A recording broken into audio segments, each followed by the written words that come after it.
Vous êtes dans la newsroom. Bonjour, c'est Philippe Lemoine et vous écoutez Newsroom, le podcast des invités de la rédaction de Ouest France. Et nous recevons aujourd'hui, et c'est notre dernier invité de la saison, l'excellent Jarry. Bonjour Jarry, ça va? Bonjour, je suis ravi d'être là. Je suis un petit peu la cerise sur le gâteau, si j'ai bien Exactement. compris. J'adore l'idée. Bon, et bien super. T'es la cerise sur le gâteau et puis t'es aussi le régional de l'étape. Alors on se dit tu, on se dit vous. On se dit tu. D'accord. On se dit tu, on se connaît depuis longtemps. Ah bah terrible. On se dit tu, donc je disais, tu es le régional de l'étape, un Oui. peu pour nous, puisque la zone ouest de Ouest France, tu la connais bien. Alors attends, il faut que je mette mes lunettes pour lire le... C'est Rabelais-sur-Layon, c'est ça? Exactement, qui vient du latin erablum, qui voulait dire forêt d'érable, parce qu'il y a très longtemps, dans notre région, il y avait des érables. D'accord. Donc ça a été baptisé comme ça, Rabelais-sur-Layon, à côté d'Angers, dans le 49. Donc c'est un petit village, regardez, de 782 âmes. Voilà. Ok. Dont la plupart ont plus de 65 ans. Donc c'est aussi une terre où il faut acheter en viager. D'accord, écoute, on note le conseil. Il était comment, le petit Jarry, à Rabelais-sur-Layon? Il s'embêtait, il était content, il était heureux Alors il s'embêtait un peu parce que ce qu'il y avait à l'extérieur ne lui ressemblait pas. Je faisais pas de foot, j'allais pas à la pêche, j'aimais pas la chasse. Moi je passais mes dimanches à réanimer le gibier que mon père amenait et déposait dans la salle de bain, D'accord. parce qu'à l'époque on mettait ça dans les baignoires. J'étais déjà, je profitais des vignes pour m'étirer, faire des mouvements de danse. Je m'entraînais devant mon miroir à mourir au ralenti. C'était déjà le théâtre dans ma tête, quoi. D'accord. Mais j'avais deux copains qui étaient aussi un peu ceux qui ne correspondaient pas aux autres. On avait formé un petit groupe de 3. Ok. Voilà. Et alors, quand tu montes sur scène, Ouais. que tu arrives dans des zéniths qui font quoi, 5-6 000 Entre 5 et 8 000. et 8 000 personnes, Mm. donc ça fait du monde. Ouais. Tu penses à ce petit Jarry, qui s'appelait pas Jarry d'ailleurs à l'époque, Qui s'appelait qui Anthony. s'appelait Anthony. Tu penses à lui ou le garçon a grandi et ça y est, il est passé de l'autre côté du miroir? Je pense à Anthony quand je reviens à Rabelais-sur-Layon et que je revois les endroits où j'étais assis, je repensais au monde. Mais aujourd'hui, non, quand j'arrive sur scène devant 8000 personnes, je me dis on va faire une fête ensemble. J'y repense très peu. Je suis pas du tout nostalgique, moi. Parce que, est-ce que tu regardes un peu de temps en temps dans le rétroviseur, de te dire j'ai grandi dans ce petit village, pas grand-chose ne me prédestinait à devenir une star de la télévision, du spectacle, un papa fondeur, c'est ça, une maman qui était viticultrice. Ouais. Enfin, la télé, on la regardait, j'imagine, mais on rêvait pas d'être dedans. Enfin, Mais alors moi, quand je la regardais, je me disais j'aimerais bien un jour être dans cette télé-là, mais pour moi, c'était complètement inaccessible. Je regarde mon parcours quand je fais ce genre d'émission où on me demande... Mais sinon, non. Moi, ce qui m'intéresse, c'est ce que je vais vivre demain. Je sais déjà ce que j'ai traversé et j'essaie d'en faire une force au quotidien. J'oublie pas de l'endroit d'où je viens. J'aime encore voir le soleil se lever et se coucher. Je sais aujourd'hui ce que c'est les métiers de l'agriculture et les difficultés qu'ils ont.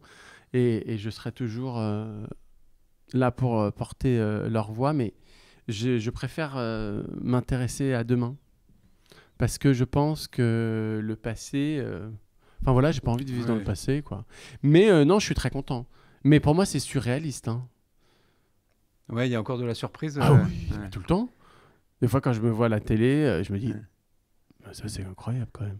Quand j'arrive dans une salle de 5 ou de 8000 personnes, je me dis, mais ils sont sûrs les gens qui viennent vraiment pour moi. J'ai toujours l'impression qu'il y a vraiment une star qui va arriver et qui va faire le spectacle.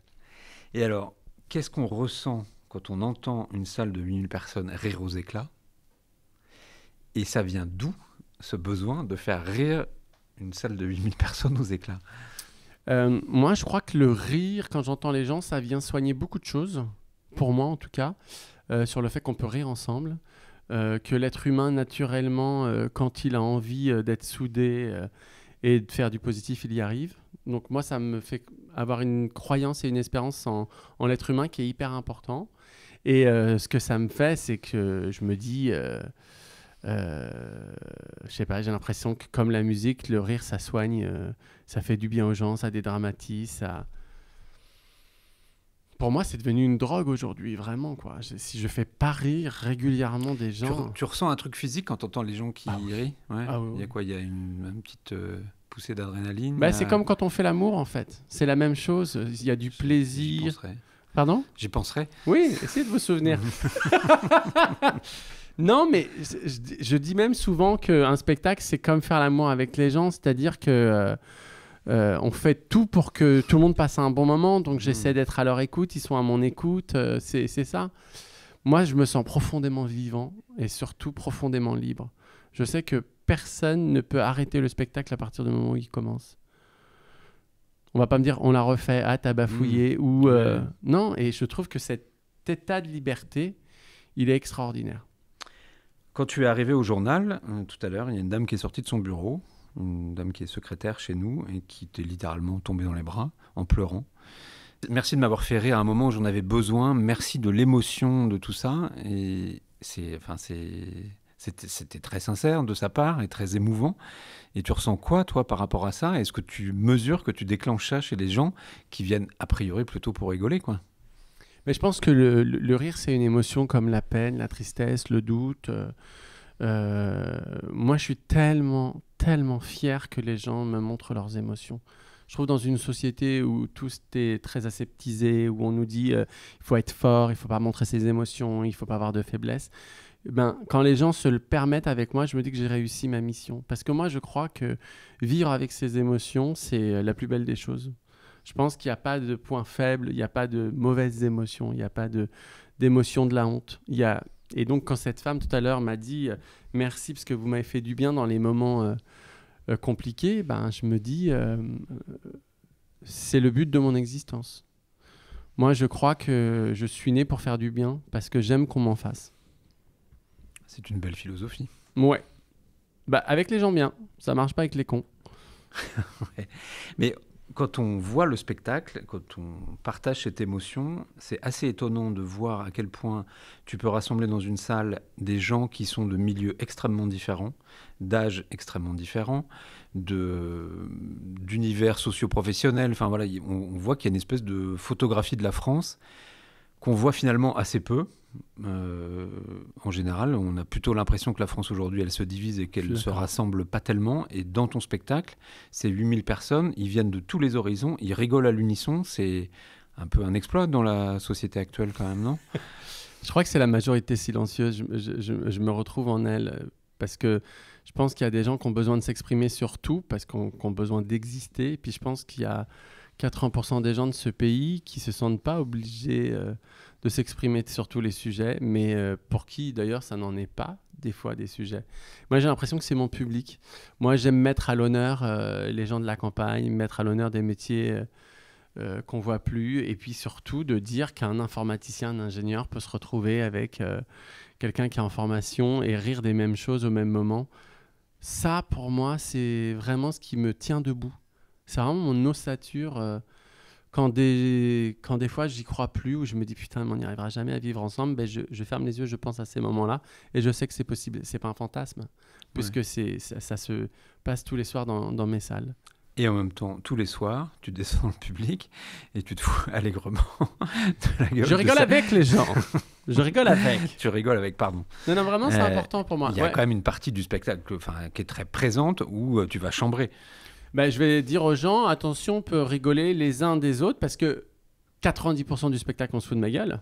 Parce que j'adore me foutre de ma gueule. Je trouve que je suis un puissant fond de choses. C'était la deuxième partie de ma question. C'est est-ce qu'on peut chambrer Jarry? Mais bien sûr, mais tout le temps même. Moi, je pense qu'on chambre et on se moque des gens qu'on aime.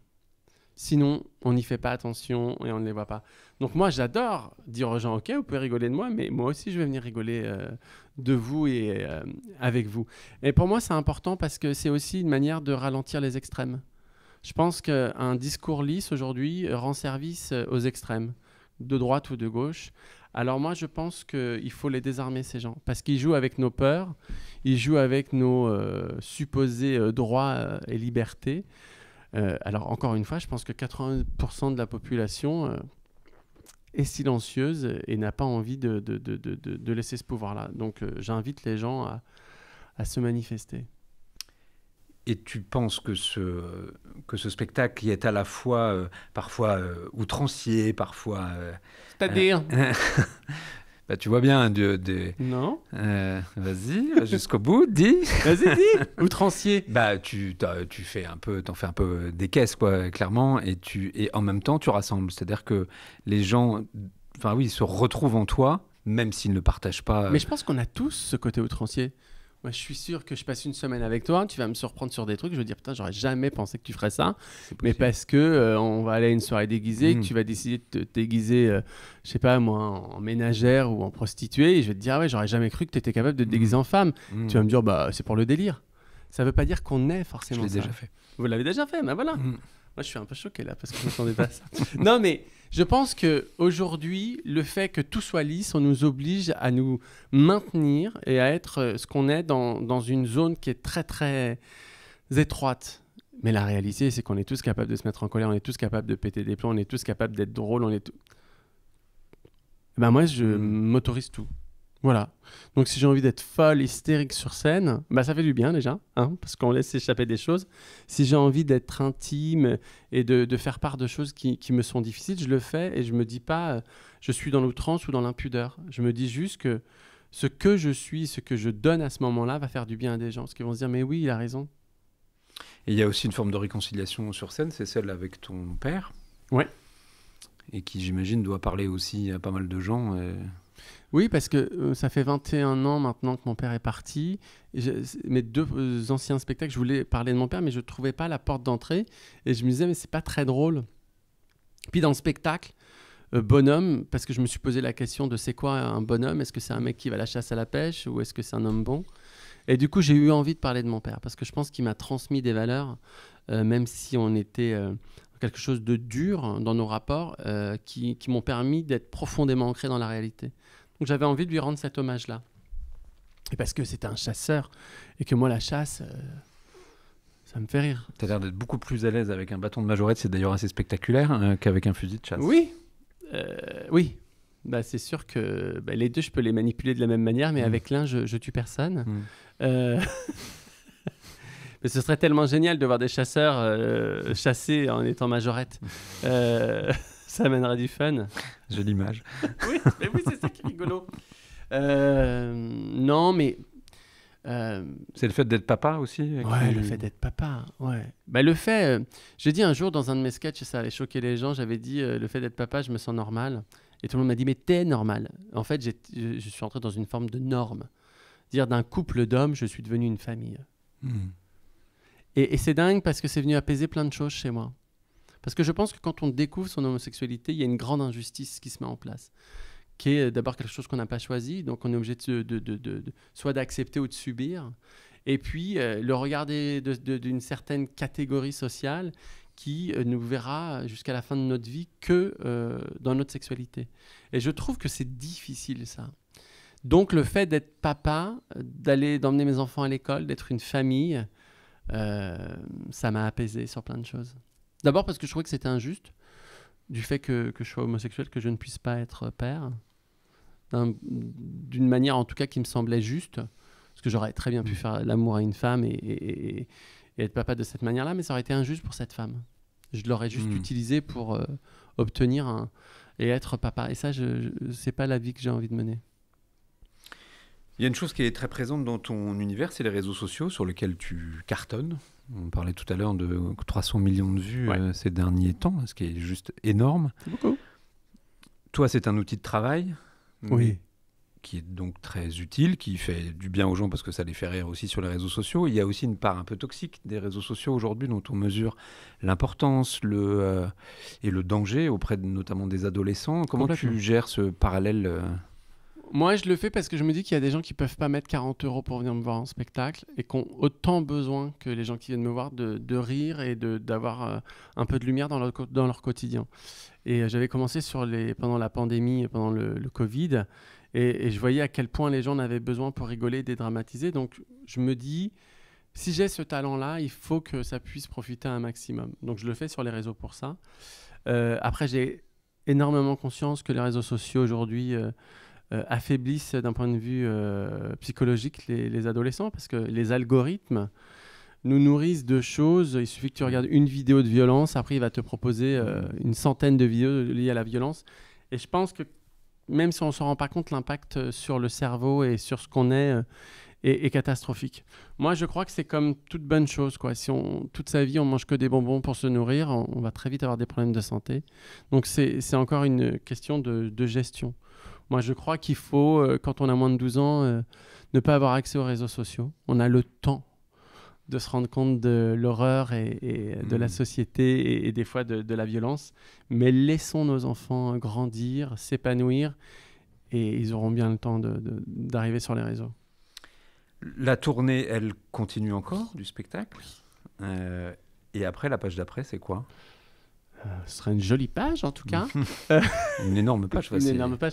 Non, là, je vais aller jusqu'à avril en France, où je finis à la Tour Eiffel, au premier étage, dans une petite salle de 200 places. J'avais envie de finir... Là, tous les humoristes finissent par Bercy, l'U Arena. Moi, j'avais envie de faire l'inverse, en fait. J'avais envie de dire aux gens, j'ai commencé dans une petite salle, on va finir dans une petite salle, une très jolie petite salle. Après, je pars faire une tournée monde. On va faire une tournée en Polynésie, on va aller au Canada, aux États-Unis, et on va jouer pour les communautés françaises.